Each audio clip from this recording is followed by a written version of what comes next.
بعد از آن حمد و صفات خالق بیچون کنم تا که راه خود بیابم بر صراط المستقیم.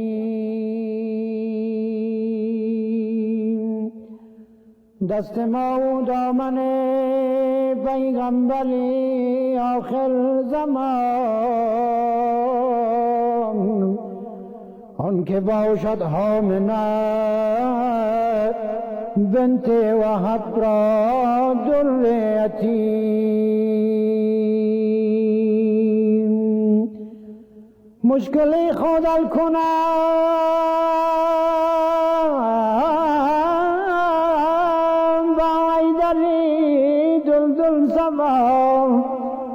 آن که فرقی دشمنان را کرده با تیغش دونی.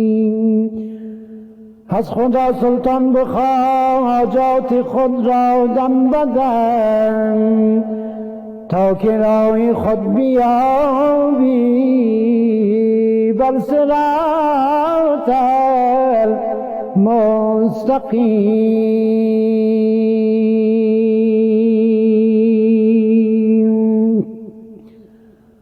مادر مرا که زاد به پیشانیم نوشت قربانیش کنید که این نظر حیدر است. علی امام من است و منم غلام علی. هزار جان گرامی فدای نام علی.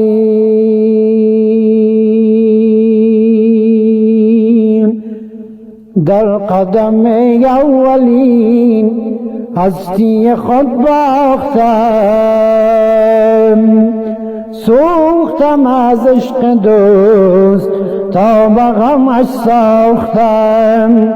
خانه دل راز غیر یک سر پرداختم، ولوله از عشق دوست در فلک انداختم.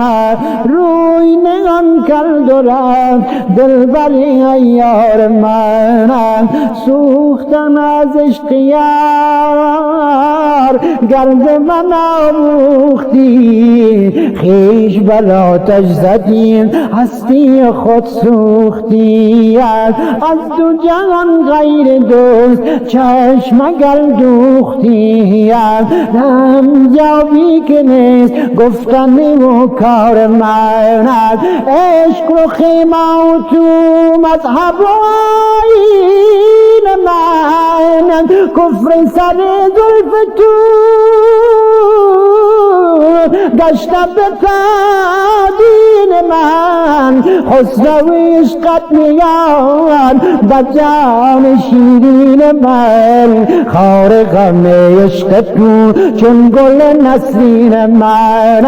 خار بکوی تو هم ای گل بی خار من، هر کی برفتار دید هم قد بالای تو، وان که لب بام دید عارض زیبای تو. خانتی کرد و داد در دل خود جای تو، گشت سراپا چشم بر تماشای تو. آن که ز عشق تو کرد